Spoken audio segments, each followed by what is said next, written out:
मुंबई जैसे बड़े शहर की भागदौड़ में अमित की जिंदगी पूरी तरह फंस चुकी थी। सुबह से रात तक बस काम, कंप्यूटर स्क्रीन और लोगों की भीड़। अब उसे ना अपने काम से प्यार था, ना अपनी जिंदगी से।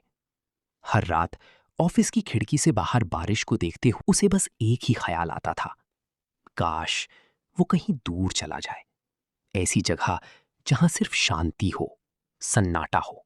उसे बस एक ही ख्याल आता था, काश वो कहीं दूर चला जाए, ऐसी जगह जहां सिर्फ शांति हो, सन्नाटा हो।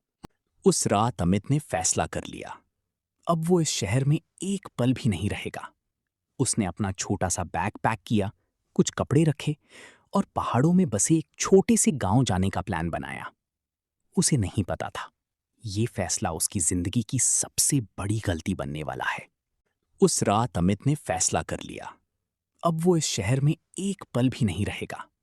उसने अपना छोटा सा बैग पैक किया, कुछ कपड़े रखे और पहाड़ों में बसे एक छोटे से गांव जाने का प्लान बनाया। उसे नहीं पता था, ये फैसला उसकी जिंदगी की सबसे बड़ी गलती बनने वाला है। अगली सुबह अमित पहाड़ों की तरफ जाने वाली पुरानी बस में बैठ गया। धीरे धीरे शहर पीछे छूटता गया और सामने सिर्फ धुंध से भरे पहाड़ दिखाई देने लगे। बस सुनसान रास्तों से गुजर रही थी और हर गुजरते किलोमीटर के साथ अमित को अजीब बेचैनी महसूस होने लगी। करीब रात के 10 बजे अमित उस छोटे से पहाड़ी बस स्टैंड पर पहुंचा, मगर वहां पहुंचकर उसके पैरों तले जमीन खिसक गई। उस गांव की आखिरी बस कुछ मिनट पहले ही निकल चुकी थी। पूरा बस स्टैंड खाली पड़ा था, सिर्फ हवा की आवाज और दूर जंगल से आती अजीब सरसराहट सुनाई दे रही थी। बस स्टैंड के पास कुछ लोकल लोग खड़े थे। उनके चेहरे पर अजीब डर दिखाई दे रहा था। उन्होंने अमित को रोका और धीमी आवाज में कहा, अगर अपनी जान प्यारी है तो रात 10 बजे के बाद उस रास्ते पर मत जाना। वो रास्ता हॉन्टेड है, वहां जो भी गया कभी वापस नहीं आया। लेकिन अमित के पास कोई और रास्ता नहीं था। गांव तक पहुंचने के लिए उसे 5 किलोमीटर पैदल चलना था। उसने रास्ते के लिए थोड़ा खाने पीने का सामान खरीदा और अंधेरे पहाड़ी रास्ते की ओर बढ़ गया। कुछ दूर चलते ही अमित को महसूस हुआ कि जंगल बिल्कुल शांत नहीं था। पेड़ों के पीछे से जैसे कोई फुसफुसा रहा हो, कभी किसी के हंसने की आवाज तो कभी किसी के रोने की। अचानक अमित को लगा जैसे कोई उसके पीछे चल रहा हो। वो रुका, मगर पीछे कोई नहीं था। लेकिन जैसे ही वो आगे बढ़ा, फिर वही कदमों की आवाज। थोड़ी दूर आगे बढ़ने पर अमित को एक पुरानी चाय की दुकान दिखाई दी।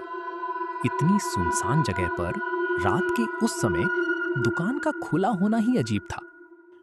दुकान के अंदर अजीब सा सन्नाटा था, सिर्फ उबलती चाय की आवाज और दीवार पर टंगी घड़ी की टिक टिक सुनाई दे रही थी। अचानक अंधेरे से एक भारी आवाज गूंजी, तुम्हें यहां नहीं आना चाहिए था। ये सुनते ही अमित के शरीर में सिहरन दौड़ गई और तभी पूरी दुकान की बिजली चली गई। चारों तरफ सिर्फ अंधेरा था, इतना गहरा अंधेरा जैसे कोई उसे निगलने वाला हो। जब रोशनी वापस आई, दुकान पूरी तरह खाली थी। वहां कोई नहीं था, सिर्फ एक गर्म चाय का कप मेज पर रखा था। अचानक अमित की नजर दीवार पर लगी एक पुरानी तस्वीर पर पड़ी। तस्वीर देखकर उसके होश उड़ गए, क्योंकि तस्वीर में वही आदमी था और नीचे लिखा था, मृत्यु 20 साल पहले। तभी अचानक से एक खौफनाक चीख सुनाई दी, इतनी डरावनी कि अमित का दिल जोर जोर से धड़कने लगा।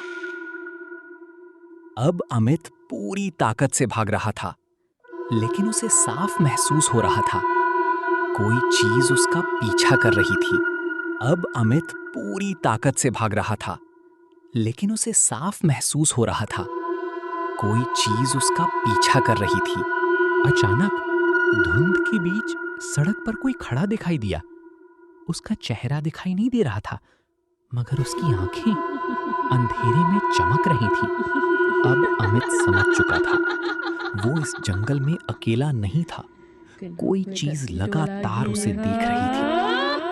अगली सुबह गांव वालों को सड़क किनारे अमित का बैग मिला, लेकिन अमित कभी नहीं मिला। और कहते हैं आज भी उस रास्ते पर रात 10 बजे के बाद किसी के कदमों की आवाज सुनाई देती है।